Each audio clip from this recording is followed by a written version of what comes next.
Assalamualaikum warahmatullahi wabarakatuh.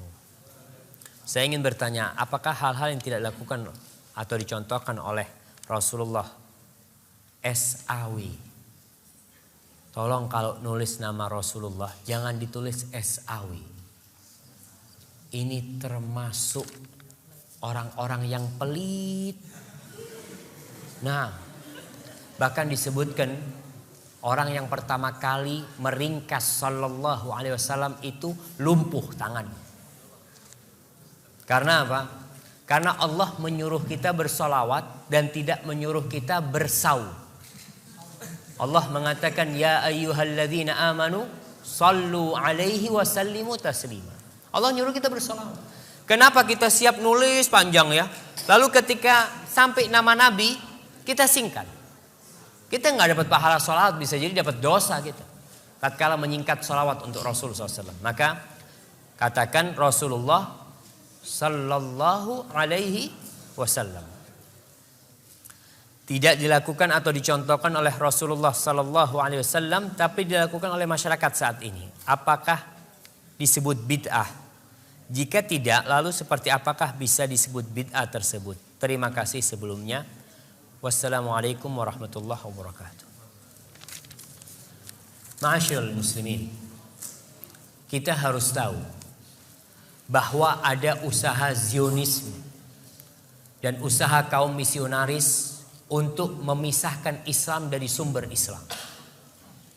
Antum tahu sekarang ada jaringan Islam Nusantara atau Jamaah Islam Nusantara, yang mereka ingin memisahkan Islam dari mana? Dari Nabi Muhammad SAW. Nabi Muhammad itu datang bukan sebagai orang Arab. Beliau datang sebagai utusan Rabbul Alamin. Sebagai utusan Allah Subhanahu wa ta'ala. Tugas beliau itu bukan mengarabkan Islam, bukan. Tapi mengislamkan Arab dan mengislamkan dunia. Jadi tugas beliau bukan mengarabkan Islam, tapi mengislamkan Arab. Tatkala Islam sampai ke Mesir, Mesir bukan Arab. Dan Mesir pada waktu itu dikuasai oleh Romawi. Jadi Islam. Kemudian Islam sampai kemana? Ke Spanyol, ke Eropa. Eropa jadi Islam, bukan jadi Arab. Bukan, jadi Islam. Ketika Islam masuk ke Indonesia, Islam itu mengislamkan Indonesia, bukan mengarabkan Indonesia, bukan. Tapi mereka berpikir, mereka ingin memisahkan Islam dari Arab. Nggak bisa. Islam dipisahkan dari Arab, gimana mau dipisahkan? Nabinya orang Arab. Al-Qur'annya bahasa Arab. Apa bisa sholatnya diganti bahasa Indonesia? Karena Islam Nusantara sholatnya jangan pakai bahasa Arab lah. Kita kan di Indonesia. Jadi Allahu Akbarnya diganti Allah Maha Besar. Gimana jemaah? Jadi kalau dikatakan bagaimana masyarakat kita, itu yang terjadi dengan masyarakat kita. Jadi ingin memisahkan Islam dari Islam. Jadi ingin menjadikan Islam itu menjawakan Islam. Jadi Islam dibikin Jawa. Kemarin dimulai dengan membaca Al-Quran pakai lagam Jawa. Jadi Islamnya dijawakan, bukan Islam ini mau mengislamkan Jawa.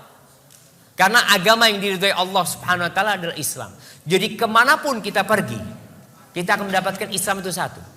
Nggak ada Islam Arab, nggak ada Islam Mesir, nggak ada Islam India, nggak ada Islam Eropa, nggak ada Islam Afrika, nggak ada Islam Australia, nggak ada Islam Malaysia. Yang ada Islamnya Nabi Muhammad sallallahu alaihi wasallam. Innad dina indallah al-Islam. Islam yang mana? Yang dibawa Rasulullah sallallahu alaihi wasallam. Kalau mau ada nabi baru di Indonesia, sudah berusaha. Kemarin di Indonesia ada nabi namanya Ahmad Musaddiq. Iya. Ngaku jadi Rasulullah, muncul Lia Eden. Muncul orang-orang mau bikin agama baru. Jelas orang menolak, tapi sekarang usahanya dibalik. Bagaimana mengislamkan atau menjawakan Islam. Indonesia ini ada berapa bahasa saya mau tanya? Ada 300 lebih bahasa di Indonesia. Ada berapa suku di Indonesia ini? Ada ratusan suku. Terus mau gimana? Apa setiap suku punya Islam yang berbeda-beda nanti? Ini Banyuwangi Using, Islam Using. Ada Islam Madura. Ada Islam Sunda. Ada Islam, nggak mungkin jamaah. Dan itulah usaha yang perlu diperbaiki ya. Bahwasanya agama yang diridhai Allah ini agama Islam, bukan agama Jawa, bukan Islam Jawa. Terus bagaimana dengan kita lihat tradisi-tradisi? Orang memang kalau kita lihat, ya ana harapkan ada di antara antum nanti yang memiliki niatlah untuk memberikan manfaat kepada orang. Di Indonesia banyak tradisi-tradisi Jawa. Ketika Islam masuk ke Jawa, Islam itu melalui 2 periode. Yang pertama, periode pengislaman Jawa, pokok Islam. Orang Jawa pokok Islam. Dia mau sholat, nggak sholat, yang penting Islam. Dulu ada acara namanya sekaten. Sekaten itu dari syahadaten. Jadi orang dulu masuk pokoknya syahadat dulu. Mau sholat, nggak sholat, nggak apa-apa. Lalu kemudian Wali Songo, ulama-ulama yang datang ke Indonesia ingin menyempurnakan Islam itu. Islam yang sudah masuk ke Indonesia.